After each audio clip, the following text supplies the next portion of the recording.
விவசாயம் செய்யும் அனைத்து உள்ளங்களுக்கும் ராஜ்குமாரின் அன்பு வணக்கம்.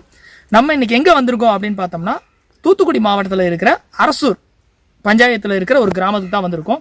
ஸோ அங்கே வந்து முருங்கை விவசாயம் வந்து நல்லா பண்ணிக்கிட்டு இருக்காங்க. ஸோ அந்த முருங்கை விவசாயத்தை பற்றி நம்ம வந்து ஃபுல்லாகவே கேட்கலாம். ஒரு நல்ல லாபம் தரக்கூடிய விவசாயம் அப்படின்னு பார்க்குறப்ப முருங்கை விவசாயம். முருங்கை விவசாயத்துக்கு பெரிய அளவில் உங்களுக்கு தண்ணீர் தேவைப்படாது. ஒரு நல்ல நிலங்கள் நல்ல நிலமாக இருந்தால் போதும். மழை குறைவான இடங்களில் நல்லா வளரும். மழை வருது அப்படின்னா இதற்கு வந்து பார்த்தீங்கன்னா இந்த பூ விடுற சமயங்களில் மழை வந்துச்சுன்னா கண்டிப்பாக பாதிப்பு இருக்கும். ஆனால் வெயில் இருக்கிற பகுதிகளில் இதை பயிரிட்டால் ஒரு நல்ல லாபம் பார்க்கலாம். ஸோ வருஷத்துக்கு உங்களுக்கு ஃபர்ஸ்ட் முதல் வருடமே உங்களுக்கு 1 லட்சம் ரூபாய் வரைக்கும் உங்களுக்கு ஈல்டு கொடுக்கக்கூடியது, அது லாபம் கிடையாது, ஒரு உற்பத்தி கொடுக்கக்கூடியது 1 லட்சம் ரூபாய் வரைக்கும் கொடுக்கும். ஸோ அடுத்த ஆண்டு வந்து அப்படியே உங்களுக்கு ட்ரிபிள் மடங்கு ஆகிறதுக்கு வாய்ப்புகள் இருக்குது. நீங்கள் பராமரிக்கிறத பொறுத்து தான் இருக்குது. ஸோ நம்ம வந்து பார்த்தீங்கன்னா அதை பற்றி நம்ம ஐயா கிட்ட எல்லாமே கேட்டு தெரிஞ்சுக்கலாம். வாங்க ஐயா. ஐயா உங்களை பற்றி சொல்லிடுங்க. என் பேர் சொல்லுமணி, ஊர் ஆனந்தோல. இந்த முருங்கையை வந்து வெட்டி விடணும். என்ன மழை இல்லையா, நீங்கள் ஃபஸ்ட்டு வந்து உழவு ஓட்டுறது இல்லை, நீங்கள் ஃபஸ்ட்டு வந்து இந்த தொழு உரம் மொத்தமாக போட்டு விழுக மாட்டீங்களா? அந்த மாதிரி எல்லாம் மொத்தமாக போட்டு விட மாட்டோம். ஒரு குழி எத்தனை அடிக்கு ஒரு தடவை குழி வெட்டுவீங்க? 20 அடிக்கு ஒரு முருங்கை. 20ங்களா 10ங்களா? 20 அடி வருங்களா இது? ஆமாம், இது 20 அடி வர்றது கம்மியாக தான் இருக்கும். ஓகேங்க. ஆனால் அந்த நான் வச்சது வந்து 15 அடிக்கு ஒன்று தான் வச்சுருந்தேன்.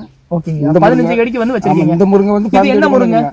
இது வந்து குருசு முருங்கை. குருச முருங்கை. குருசு சார், முருங்கையில எத்தனை ரகம் இருக்குங்க?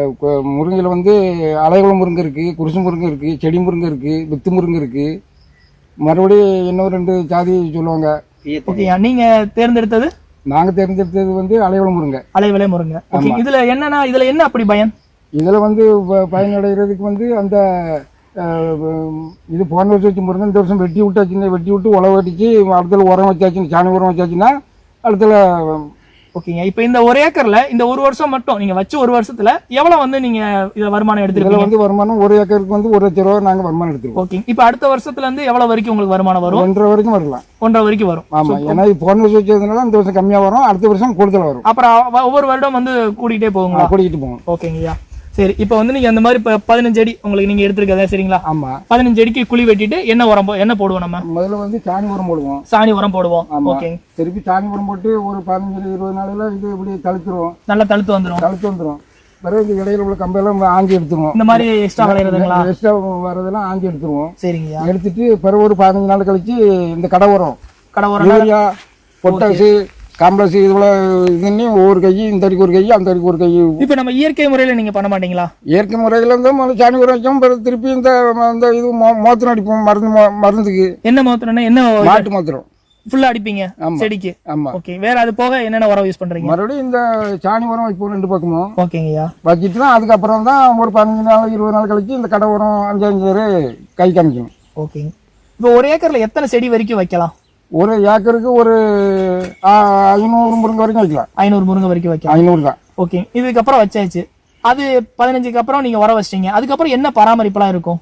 பராமரிப்பு இந்த மோத்திரம் அடிக்கணும். ஏற்கனவே இந்த செடியில வந்து புழு இதுல வந்து புழு அரிக்கும். ஓட்ட இருக்குல்ல? ஆமா, இதுல வந்து புழு அரிக்கும். இதுக்கு வந்து மோத்திரம் அடிச்சாச்சுன்னா நம்ம இது யூரின். ஆமா, மாட்டோட குரோமியம். ஆமா, ஓகே. அடிச்சாச்சுன்னு சொன்னா அந்த பம்பு வச்சு அடிக்கணும். வேற ஏதாவது யூஸ் பண்ணுவீங்களா குரோமியத்தை தவிர? வேற அது கூட ஒன்றும் சேர்க்கறது இல்லை. வேற எதுவும் சேர்க்கறது இல்லை. ஆமா. ஓகேங்க. இது வந்து எத்தனை நாளைக்கு ஒரு தடவை அடிப்பீங்க? இது நம்ம ஒரு 15 நாள் 20 நாளைக்கு தாங்கும். நல்லா தாங்கும். வேற ஏதாவது பாதிப்பு இந்த செடியை தாக்குறது என்ன பாதிக்கும்? செடி வந்து இந்த பூச்சி தான் அடிக்கும். என்ன பூச்சிக்கு இந்த ஒரே மருந்து தான்? ஒரே மருந்து தான். ஓகே, இதோட அறுவடை அப்படின்றப்ப எத்தனை நாளைக்கு ஒரு தடவை காய்க்கும்? காய்ச்ச இந்த பூங்காம்பு எடுத்து காய்ச்ச பிறகு ஒரு 15 இந்த ஒரு வாரத்துக்கு ஒருக்கா காய் பறிச்சுட்டே இருக்கலாம். காய் பறிச்சுட்டே இருக்கலாம். எத்தனை நாளைக்கு வரைக்கும் பறிக்கலாம்? ஒரு 5 மாதம் 6 மாதம் வரைக்கும் பறிக்கலாம். 6 மாதம். அது எந்த மாசம்? அது இந்த சித்திரை வயசுலயே ஆரம்பிச்சிடும். சித்திரை வயசுல ஆரம்பிச்சு அந்த 6 மாசம் வரைக்கும் பறிக்கும். இந்த மாசம் வரைக்கும் பறிக்கும். அப்ப அதுக்கு அடுத்த 6 மாசம் சும்மா தான் இருக்கும். அதுக்கப்புறம் அந்த காய் சும்மாவாது இருக்குமா இல்ல? காய் 1-2 இருந்தாலும் அப்படி இந்த சூம்பி காஞ்சி போயிடும். சின்ன அதாவது வளர்ச்சி இல்லாம இருக்கும். வெயில் காலங்கள்ல நல்ல வளர்ச்சி உங்களுக்கு இருக்கும். ஆமா. ஓகேங்கய்யா. கொழுன்னு இருக்கும் இந்த மத்த நேரத்துல. இப்போ வந்து அவன் நோய் அடிச்சிட்டு இருக்கும். என்ன முருங்கை வெட்டிடணும். அந்த 6 மாசம் நம்ம அறுவடை முடிஞ்சிட்டு வெட்டி விடுவீங்க. இப்ப எதெல்லாம் வெட்டுவீங்க? இப்ப இந்த மரம் நல்லா வளர்ந்துருக்கு, எதெல்லாம் வெட்டுவீங்க? இந்த மரம் வளர்ந்துருக்கா இதுல இருந்து பிடிச்சி வெட்டிடுவோம். ஓகே, நல்ல இந்த சென்டர் காம்பை தவிர விட்டுட்டு எல்லாத்தையும் கட் பண்ணிடுவீங்களா? எல்லாத்தையும் சுத்தமா கட் பண்ணிடுவோம். இதுல இந்த மட்டத்துக்கு கட் பண்ணிடுவோம். மரத்தை சுத்திவே கட் பண்ணிடுவீங்களா? ஒரு இந்த குச்சி எல்லாம் சுற்றி கட் பண்ணிடுவோம். சரிங்கய்யா. அப்ப இந்த மரத்துல வெறும் இது மட்டும் தான் இருக்கும், வெறும் இவ்வளவு வருஷத்துல தண்டு மட்டும் தான் இருக்கும். தண்டு மட்டும் தான் இருக்கும். ஓ, அது திருப்பி 6 மாசம் தளர்ச்சி எடுக்கும். ஆமா. சிலர்லாம் வந்து பாத்தீங்கன்னா அந்த மரங்கள்ல பாத்தீங்கன்னா ஃபுல்லா பெரிய மரமா வளருது இல்ல, அது வெட்டாம விட்டுருப்பாங்க. அது கூட நல்ல லாபம் கொடுக்குமா இல்ல இதுதான் உங்களுக்கு நல்ல நல்ல லாபம் கொடுக்கும்? இந்த காய் வந்து பச்சை கலர்ல இருக்கும். ஓகே. அது வந்து பெரிய மரம் இருந்துச்சுன்னா கொஞ்ச நாளையில அந்த காய்க்கு வந்து கலர் மாறிடும், சீக்கிரமே முத்திரும், கலர் மாறிடும். இது வந்து இளம புதுசா வச்ச மாதிரி எப்பயுமே இளம் இதா இருக்கும், இளவசா காய்க்கும். இப்போ இது போன வருஷம் வச்ச முருங்கைனால இந்த வருஷம் வந்து கம்மியா இருக்கும். அடுத்த வருஷம் வெட்டி விட்டுச்சுனாக்கா அடுத்த வருஷம் இதோட அதிகமாக தழைச்சு வரும். ஆமா. ஓகேங்கய்யா. இப்போ இந்த வந்து முருங்கையில எவ்வளவு கிலோ வரைக்கும் ஒரு மரத்துல இருந்து நமக்கு அறுவடை பண்ணலாம்? ஒரு முருங்கைக்கு வந்து ஒரு 50 கிலோ 60 கிலோ பார்க்கலாம். 60 கிலோ வரைக்கும் பார்க்கலாம். ஆமா. சரிங்கய்யா. இப்போ நீங்க வந்து அடுத்து அந்த உரம் வச்சதுக்கு அப்புறம் அடுத்து எத்தனை நாளைக்கு ஒரு தடவை உரம் வைப்பீங்க? அடுத்து இந்த வருஷம் வந்து மாசி பங்குனியில உரம் வச்சாச்சுன்னா அடுத்த ஆடியில உரம் வைக்கணும். சாணி உரம் அடுத்து 6 மாசம் கழிச்சு உரம் வைக்கிறீங்க. தோல் உரம் வைக்கணும். தோல் உரம் தான் ஃபுல்லா சாணி தான். ஆமா. வேற சாணி தவிர நீங்க எதுவும் யூஸ் பண்றது இல்ல? ஆமா. கெமிக்கலும் அந்த பொட்டாசியம் இதெல்லாம் யூஸ் அது வந்து 2 வாட்டி கொஞ்சம் போடுவோம். ஒரு கை போடுவீங்க. ஆமா. ஓகேங்க. போட்டாச்சுனா தான் அது கொஞ்சம் மரம் கொஞ்சம் செழிப்பா நல்லா வளரும். ஓகேங்க. இப்போ இது எந்த மாதிரி பகுதிகளில் வளர்க்க வந்து நல்லா உகந்ததுன்னு நீங்க நினைக்கிறீங்க? இது வந்து இந்த செம்மண் காட்டுல தான் அதிகமா வளர்ச்சி. செம்மண்ல நல்லா வளரும். ஓகே. இந்த வயக்காடு களிக்காடு தண்ணி நல்லா தேங்குற வயக்காட்டுல. ஆமா. வயக்காடு வந்து நல்ல தண்ணி தேங்கும். அதுல வந்து ஆரம்பத்துல எப்படி வச்சாலும் அந்த மழை விழுந்து தண்ணி கட்டினோடனே கிளுக்குன்னு மரம் சரிஞ்சிரும். இது வந்து வேற அந்த அளவுக்கு ஹெவியா இருக்கு. கீழே வந்து இது இப்போ நம்ம நிக்கிற இடம் வந்து வயக்காடு. ஓகே. கீழே ஒரு முளத்துக்கு கீழே வந்து செம்மண். சரி சரி. இது வந்து வண்டல் அடிச்சிடும். சரி சரி. அதனால நம்ம இவ்வளவு தோண்டி 8 வரைக்கும் தோண்டி ஒரு கம்பை நட்டு வச்சோம்னா தண்ணி கட்டினாலும் கீழே விடாது. நல்ல வேர் பிடிச்சிருக்கும். ஃபுல்லா வண்டல் வயக்காடு இதில் வந்து சொன்னீங்கன்னா நம்ம இவ்வளவுதான் வைப்போம். அது நிறைய நனைஞ்சோடனே மரம் வளர்ந்த உடனே கீழே விழுந்துடும். முருங்கை குச்சி எப்படி தேர்ந்தெடுப்பீங்க? முருங்கை குச்சியில் வந்து இருக்கிறதுல இந்த முருங்கை வெட்டணும்னா இதுல வந்து 3 குச்சி தான் எடுப்போம். இதுல 3 குச்சியை நீங்க எடுத்து இதுல வெட்டுறதுல நீங்க அடுத்து வந்து யூஸ் பண்ணுவீங்க. இவ்வளவு நீளத்துல வெட்டுவோம். ஓகேங்கய்யா. இப்போ இவ்வளவு நீளம் மண்ணுக்குள்ள போனாக்கி இவ்வளவு மேல நிக்கும். ஆமா. அதால இருந்து தள்ளுபடிக்கு தழுத்துடும். இப்படிதான் நீங்க வந்து யூஸ் பண்றது ஃபுல்லாவே நீங்க வெட்டுறதுல தான் யூஸ் பண்ணுவீங்க. ஒரு தோட்டத்துக்கு ஒரு தோட்டம் இப்படிதான் வெட்டி மாத்தி கொண்டு போறது. மறுபடியும் இந்த பருங்கம்பை பார்த்து இருக்கிறதுல பருங்கம்பை பார்த்து தான் வைக்க நல்ல கனமான கம்பா வந்து இது பண்ணணும். ஆமா. சரி ஓகேங்க. இப்போ நீங்க வந்து இது வளர்க்குறீங்க, இது போக உங்களுக்கு ஒரு அடிஷனல் ரெவன்யூக்கு முருங்கை குச்சி உங்கள்கிட்ட கேட்குறாங்க அப்படின்னா நீங்க அதை விற்பனை பண்ணுவீங்களா? நாங்க விற்பனை பண்ண மாட்டோம், சும்மா வெட்டி எடுத்துட்டு போங்கன்னு சும்மாவே கொடுக்குறீங்க நீங்க? ஆமா ஆமா. நம்மளும் சும்மா தான் வாங்குவோம், அது மாதிரி அடுத்தவங்களும் சும்மா தான் கொடுப்போம். அப்ப வெளியூர்ல இருக்கவங்க உங்கள்கிட்ட கேட்குறாங்க அப்படின்னா நீங்க என்ன பண்ணலாம்? வெளியூர்ல இருக்கவங்க கேட்கறாங்கன்னு சொன்னா அவங்க வந்து எடுத்துட்டு போவாங்க, இல்லைன்னா சம்பளம் கொடுப்பாங்க. சம்பளம் கொடுத்து வெட்டி வச்சதுன்னா அவங்க வண்டியில எடுத்துட்டு போய்க்கலாம். இப்போ எந்த மாசம் நீங்க வந்தா அந்த குச்சி எல்லாம் கிடைக்கும் உங்ககிட்ட? என்னமா நாங்க அடுத்த மாசம் இது இந்த மாசம் கார்த்திகை மார்கழியில தையில வெட்டிடுவோம். ஓகே. வெட்டினா உங்ககிட்ட கான்டாக்ட் பண்ணா வந்து நீங்க எடுத்துக்கலாம். ஓகே. எவ்வளவு முருங்கனாலும் எடுத்துக்கலாம், எந்த ஜாதி வேணாலும் எடுத்துக்கலாம், என்ன ஜாதி வேணா எடுத்துக்கலாம். ஓகே. நீங்க என்னென்ன ஜாதி யூஸ் பண்றீங்க இப்போ இங்க வந்து யூஸ் பண்றது இது வந்து இந்த முருங்கை வந்து இந்த இது தச்சோள முருங்கை. ஓகேங்க. தச்சோளம்னு ஒரு ஊர் பக்கத்துல இருக்கு, அந்த ஊர்ல இருந்து வெட்டி வந்து அந்த ஊருக்காரங்க அந்த ஊர் பேர் வச்சிருக்காங்க தச்சோள முருங்கை. இந்த முருங்கை வந்து அந்த பக்கம் இருக்க முருங்கை வந்து அலைகுல முருங்கை. ஆமா. ஓகேங்க. அப்ப ஊர் பேரை வச்சு அந்த முருங்கை வந்து அந்த ஊர் பேரை தான் வச்சிருக்காங்க முருங்கை. புதுசா விவசாயம் பண்ற இளைஞர்கள் அப்படின்னா நீங்க வந்து குச்சி ஃப்ரீயாவே உங்கள்கிட்ட கிடைக்கும். எல்லாருக்கும் ஃப்ரீயா கிடைக்கும். நீங்க வந்தா வாங்கிக்கலாம். தேதி மாசி பங்குனி வரைக்கும் 3 மாசம் வெட்டி நடக்கும். எங்கேயாவது எந்த தோட்டத்திலே வாங்கிடலாம். ஓகே. இந்த ஏரியால எந்த தோட்டத்துல யாரும் வந்தாலும் வந்து வாங்கிக்கலாம். யாரும் வந்து காசு வாங்க மாட்டாங்க. காசே வாங்க மாட்டாங்க. இப்ப நாங்களாம் இந்த கம்பு ஃப்ரீயா தான் வெட்டிட்டு வந்தோம். நம்ம தோண்டி வைக்கிறதுக்கும் கம்பு வெட்டுறதுக்கும் சம்பளம் கொடுப்போம். இப்ப இங்க குச்சிக்கெல்லாம் சம்பளம் காசு கிடையாது. இன்னொரு விஷயங்கய்யா, இப்போ நம்ம வந்து நீங்கள் 1 லட்ச ரூபா வருமானம் அப்படின்னு சொல்லிட்டீங்க.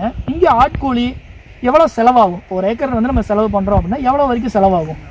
இதுக்கு வந்து 1 ஏக்கருக்கு வந்து ஃபஸ்ட்டு உழவடிக்கணும். ஓகேங்கய்யா. திருப்பி இந்த டீப்பு யாருக்குமே கிடக்கு, இந்த டீப்பை சுற்றி அந்தந்த எண்டில் போட்டுட்டு உழவடிக்கணும். ஓகேங்கய்யா. மறுபடியும் இந்த மரம் வெட்டுற செலவு இதுக்கு ஒரு ஏக்கருக்கு குறைஞ்சது ஒரு 10,000 ரூபாய் செலவு வருங்களா? ஓகே. 10,000 ரூபாய் செலவு பண்ணிட்டு மீதி 90,000 நமக்கு இருக்கும். ஆமா. பறிப்பு கூலி எவ்வளவு செலவாகும்? அது காய்க்கிறத பொறுத்து தான் பறிப்பு காய்க்கிறது. ஒரு 2 பேர் சேர்ந்து ஒரு ஏக்கர்ல பறிச்சிட முடியுங்களா?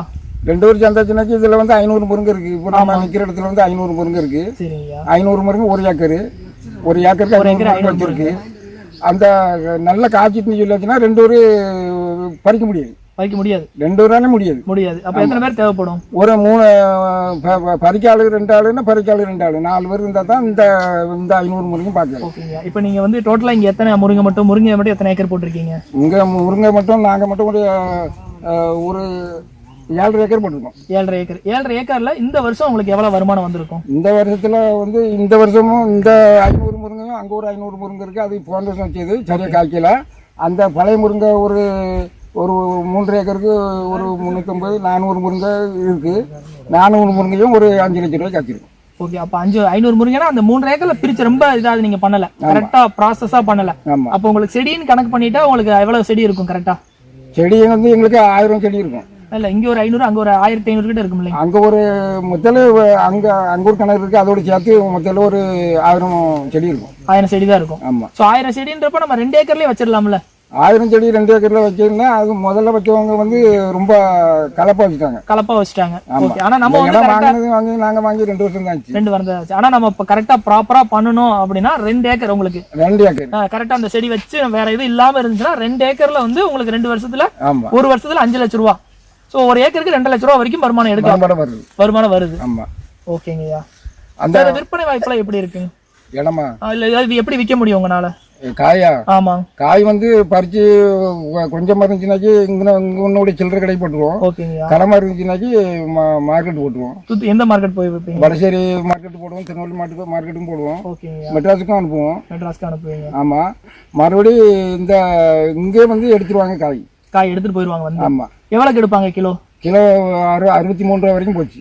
63 ரூபா வரைக்கும் போச்சு. ஆமா. ஓகே. அப்போ நம்ம ஒரு செடியில பார்த்தோம்னா 6 36 3600 ரூபா வரைக்கும் ஒரு செடியில காய்க்கும் ஒரு வருஷத்துக்கு. நல்லா காய்ச்சிட்டுனா அளவு காய்ச்சிரும். அப்ப 36னா கிட்டத்தட்ட நீங்க சொன்ன கணக்கு தான் 1.5 லட்சம் ரூபா ஆச்சு. அப்படின்னா நம்ம தப்பா வருது எல்லாம் சேர்த்து நீங்க 5 லட்சம் ரூபானா உங்களுக்கு கண்டிப்பா செடி அதிகமா இருக்கணும். எனக்கு செடினாக்கு பாதி செடி இந்த செடி காய்க்கல சரியா? செடி அப்ப 500 பழைய செடி அங்க ஒரு 500 இருக்கு. அதுவும் சரியா காய்க்கல. போன வச்சதுனா சரி உங்களுக்கு அந்த 500 செடி காய்ச்சதுதான் உங்களுக்கு லாபம். ஆமா ஆமா. ஓகே. ஓகேங்க. பழைய செடி 500 இந்த இப்போ இங்க ஒரு 500 அங்க ஒரு 500 போன வருஷம் வச்சது. அது பழைய செடி தான் ஆமா நல்லா காய்க்கக்கூடிய. ஆமா. ஓகேங்கய்யா. கண்டிப்பா நிறைய தகவல் ஷேர் பண்ணிருக்கீங்க. நன்றி.